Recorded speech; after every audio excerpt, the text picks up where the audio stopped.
Philip, we were just talking about how our education systems just haven't really prepared us for this moment. And you had some really interesting thoughts about that. Well, I mean, I just actually indeed saw a statistic the other day that said about 10% of HR and L&D professionals think that the employees in their company have the skills that are required for the next 12 to 24 months. And that's pretty devastating if you think about it, right? Really looking at how 90% don't, right?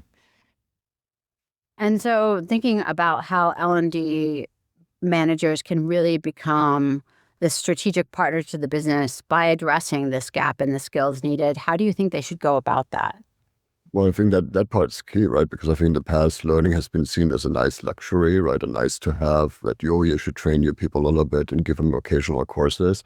But, in order to really prove the strategic value, I think HR and L&D have to focus on how can they support the business in creating results right now. Right? And I think this is where we, in our experience, we have found that really learning by doing is one of the best applications, right? Because a lot of companies have these learning systems out there and they're full of great courses and you can learn whatever you want. But there's a couple of things missing for people, right? First and foremost, the time, right? And time to actually learn because everybody's full in calendar Tetris world.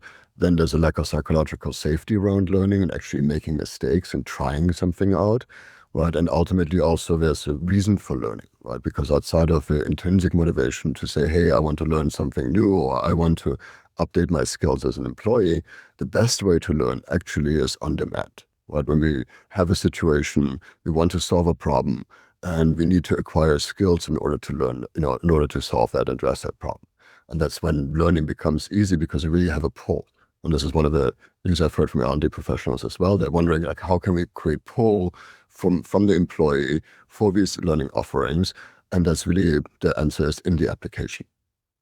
hmm Yeah, that's where we're really seeing people create kind of communities of application or learning communities or centers of excellence where groups of individuals are working together on specific challenges or on upcoming problems and really learning from each other about how to apply solutions either in a common area of the business, like we're all in customer success, or across the business.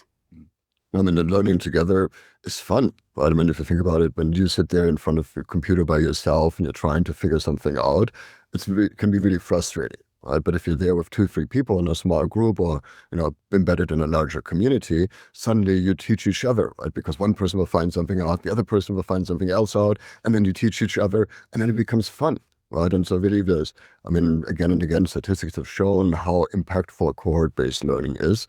And because of this peer, and they actually, I think the completion rates are over 90% compared to, 10 or 20% in self-guided learning, right? So they have a much, much higher rate of adoption, much, much higher rate of completion. And the knowledge is also much more personal, right? Because it's not this backpack knowledge that you just learn in order to learn, but you're making it meaningful to you and you're even connecting it with more neurological input in the sense of, oh, I learned that from Tirza, or I learned that from Philip, or I learned that from this other colleague. And then you also have additional associations that actually anchor the knowledge much, much deeper.